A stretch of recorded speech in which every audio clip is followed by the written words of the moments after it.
Capítulo 4. Honrar nossa melhor ancestralidade. Se a competição é antiga, a cooperação também é.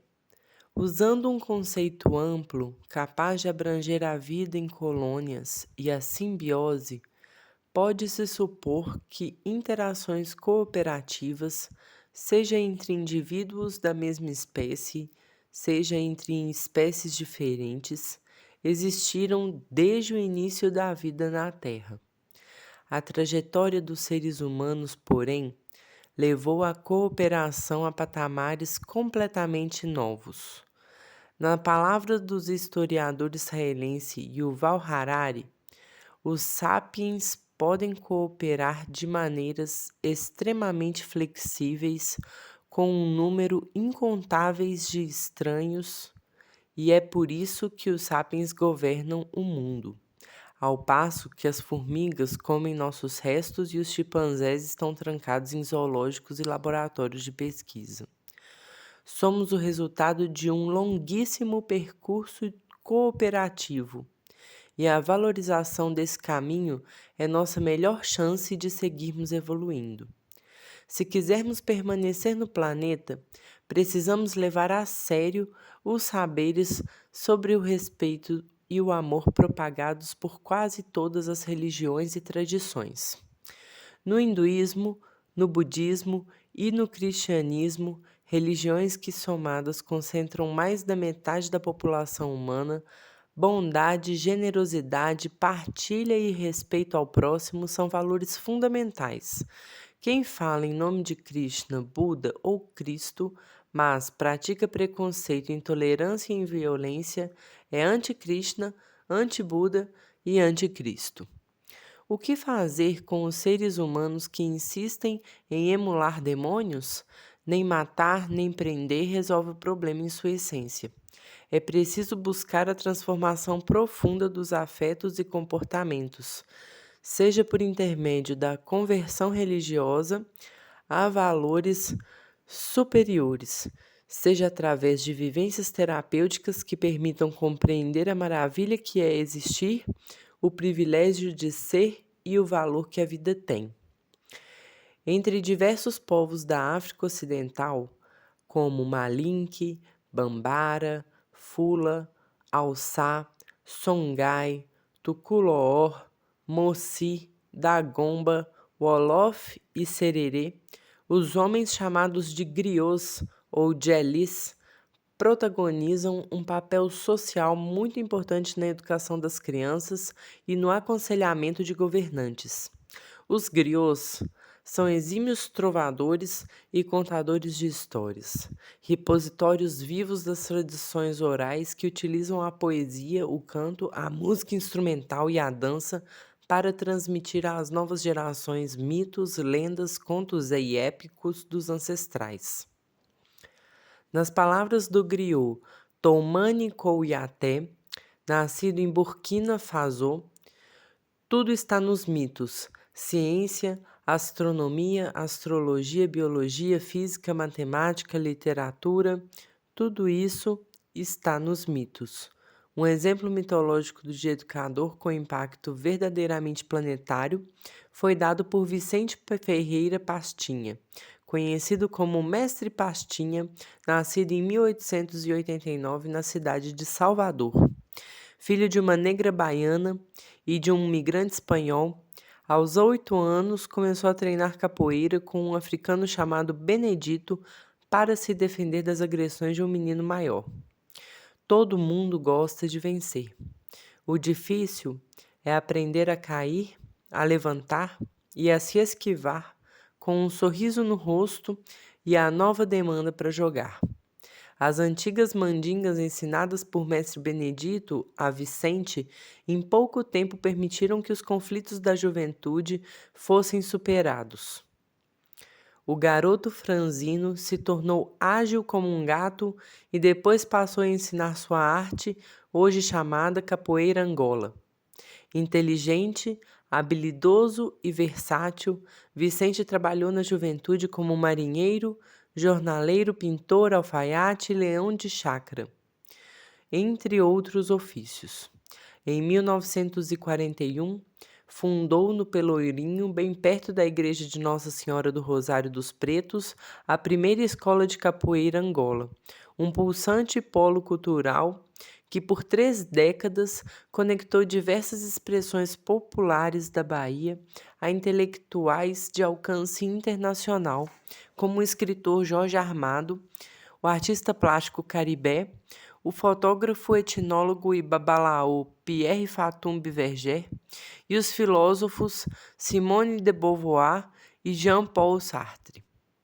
Amplamente admirado por sua intensa sabedoria, Mestre Pastinha viria a se tornar o mais influente mestre da capoeira Angola. Essa luta bailada e musicada por vozes, berimbaus, atabaques, pandeiros, reco-recos e agogôs tem a fluidez bela e perigosa da cobra coral em movimento. Espirituosa, maliciosa e plena de significados implícitos, a roda formada para jogá-la é um teatro da vida e da morte, riscado e fundamentado no insondável oceano de memórias ancestrais. Sua origem é a dança da zebra ngolô, praticada por povos bantus no sudoeste de Angola. Entre os ensinamentos essenciais de Mestre Pastinha propagados por seus discípulos para as novas gerações, destaca-se a importância de selecionar bem as experiências para viver melhor. Em suas sábias palavras, a capoeira é tudo que a boca come. Tão formidável quanto e não menos influente foi Manuel dos Reis Machado, nascido em 1899 ou 1900 em Salvador como caçula de uma família de 25 irmãos. Apelidado de Bimba pela parteira por ser do sexo masculino, Manuel começou a aprender o então chamado jogo de Angola. Aos 12 anos, com um africano conhecido como Bentinho, navegava saveiros e conhecia o mundo. Bimba se destacava desde a infância por ser alto, forte e carismático, mas o treino com Bentinho viria a transformá-lo em exímio jogador de capoeira, versador e tocador de berimbau. Bimba trabalhou desde cedo na carvoaria, na estiva, na carpintaria, no trapiche e na charrete, até que começou a fazer fama como lutador em ringues de apostas. Por meio do combate contra desafiantes de diversas artes marciais, inicialmente em Salvador e depois em São Paulo e no Rio de Janeiro, Bimba foi amadurecendo em seu próprio corpo uma nova expressão que viria a se espalhar por todo o planeta, a capoeira regional, assim denominada por ter se originado na região da Bahia. Mais dança de guerra do que teatro, jogada com muito balanço de corpo ao ritmo de um berimbau, 2 pandeiros, palmas e canto, o estilo de Bimba transformou os gestos tradicionais da capoeira Angola em movimentos novos, com golpes mais altos, mais velozes, inspirados na arte marcial africana, denominada batuque, que o pai dele, campeão na modalidade, ensinara ao agora reconhecido mestre Bimba. Mesmo celebrado em jornais por suas vitórias sensacionais, Mestre Bimba não perdeu a consciência aguda de que a prática da capoeira era crime previsto no Código Penal e de que a perseguição aos seus praticantes, ao lado da feroz repressão ao candomblé e a outras manifestações culturais afro-indígenas, era uma forma de perpetuação do racismo. A capoeira era associada à marginalidade, sendo representada como um risco para a sociedade. A resposta encontrada por Mestre Bimba para esse contexto tão adverso foi uma mistura genial de oportunidade política e criatividade. Em 1928, ele foi convidado a fazer uma apresentação de capoeira no Palácio do Governador da Bahia. Saiu de casa suspeitando que seria preso em flagrante, mas após uma atuação maravilhosa, foi ovacionado, abrindo caminho para a descriminalização da capoeira. Em 1937, inaugurou sua famosa escola no Pelourinho, a 300 metros do local onde, poucos anos depois, Mestre Pastinha viria a abrir sua academia. Em 1953, Mestre Bimba apresentou sua capoeira regional para o então presidente Getúlio Vargas, que ficou estupefato e declarou que a capoeira é o único esporte verdadeiramente brasileiro. Esse encontro escancarou a porta da frente de teatros, praças, quartéis e escolas para a entrada da capoeira. E foi aí que o gênio escapou da lâmpada. A capoeira não bate de frente, e sim de lado. Quando a juventude de Salvador entendeu que Mestre Bimba não era apenas um portentoso lutador, mas também um talentoso professor e mestre inspirador para toda a vida, começou uma febre que propagaria seu nome por todos os cantos da cidade. Com o tempo, a mistura de eficácia marcial, musicalidade contagiante, fundamentos africanos e jogo dinâmico e divertido fez do entusiasmo municipal pela capoeira de Bimba uma paixão estadual, nacional e, por fim, internacional. Uma expressão local e específica da cultura afro-brasileira ganhou o mundo. Na perspectiva da escritora afro-brasileira Miriam Alves, o quilombo é uma escolha. Gueto é quando te expulsam. Ao ensinar sua capoeira tanto a negros e pardos das classes populares como a jovens brancos de classe média, muitos deles universitários, Mestre Bimba tirou a capoeira do gueto. Ao demonstrar sua arte a pessoas de círculos sociais tão distintos quanto um artista plástico argentino e uma filósofa francesa, Mestre Pastinha tirou a capoeira do gueto. De origens muito humildes e opostos na atitude, no porte físico e na filosofia de vida, mestres Bimba e Pastinha se aquilombaram para criar ferramentas esportivas, acrobáticas, pedagógicas, filosóficas, musicais e espirituais que acabariam implantando a capoeira em lugares tão remotos como Nova York, Luanda, Abu Dhabi, Tel Aviv e Tóquio. Juntos, deram um impulso inigualável à codificação, à transformação e à disseminação dos fundamentos da capoeira. Hoje, em calçadas, parques, academias e universidades de todo o planeta, pessoas de todas as idades e origens podem se beneficiar do empoderamento, do encantamento e da inversão de perspectivas que ela proporciona. Desde sua origem, a capoeira foi um espaço de convivência entre diferentes. Nos cantos das praças, africanos extremamente diversos em culturas, línguas e posições sociais esperavam por longas horas a contratação de seus serviços. É à espera do dinheiro correr como esses nossos ancestrais passavam seu tempo? Negociavam espaços com rimas, troças e pernadas, irmanados pela desgraça da escravidão, se misturavam nessas rodas todo tipo de gente, rei depostos, ex-rainhas, sacerdotes, quituteiras, versadores, amas de leite, guerreiros, ferreiros, pescadores e agricultores, quase sempre inimigos mortais em terras africanas, nas guerras que por 4 séculos alimentaram a máquina escravocrata transatlântica. Estavam ali, entretanto, igualados pela miséria de terem sido capturados, vendidos, transportados, vendidos de novo e, afinal, usados como coisas.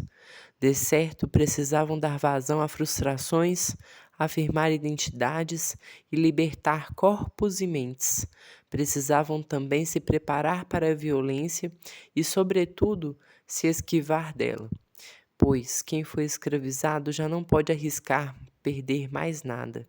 Dessa necessidade de reduzir e, ao mesmo tempo, demarcar a atenção social, surgiu uma luta letal, mas sutil, marcada pelo revezamento de dominância e pela capacidade de simbolizar, camuflar e metaforizar a violência. Para sobreviver ao desenraizamento, nossos ancestrais africanos inventaram um jogo em que a violência vira brincadeira e tem seu poder destrutivo sublimado em beleza, virtuosismo, malandragem e graça, até o dia ou a noite em que seja necessário usá-la para defender a vida. Desde seus primórdios, a capoeira nunca deixou de ser um inclusivo caldeirão cultural. No início do século XIX, no Rio de Janeiro, entre as pessoas aprisionadas por prática da capoeira estavam africanos escravizados ou alforriados de origem diversa: Mina, Calabar, Congo, Benguela, Cabinda, Angola, Caçangue, Cabundá, Rebolo, Monjolo, Songo, Mofumbi, Canguela e Quizamã. No final do mesmo século, maltas inteiras de brasileiros negros, pardos e brancos, e até mesmo portugueses, foram condenados pelo crime de capoeiragem e enviados para trabalhos forçados na ilha de Fernando de Noronha. Nos anos iniciais da República, quando a perseguição policial quase extinguiu a capoeira do Rio de Janeiro e no Recife, os degredados representavam um amplo cerco de classes sociais, desde os mais humildes estivadores das docas até o filho do conde de Matozinhos, opulento comerciante e dono de jornal. Hoje, mulheres e homens nascidos em lugares tão distantes quanto Polônia, Austrália e Índia aprendem a gingar, a dar aú, tocar berimbau e cantar ânsias de liberdade em português brasileiro com inúmeros sotaques. Turbilhão real e alegórico das relações entre fortes e fracos e das inversões de perspectiva do jogo da vida. A capoeira tem valor universal. Visto de cabeça para baixo, esse mundo torto até que pode ter jeito. Existem boas razões para termos esperança. Nunca, em tempo algum, nossa espécie teve tamanha riqueza de bens culturais para se adaptar e se reinventar. O que nos cabe agora é honrar o melhor de nossa ancestralidade. Nossa herança decorre das conquistas intelectuais e emocionais de incontáveis gerações de mulheres e homens que nos antecederam com muita sabedoria.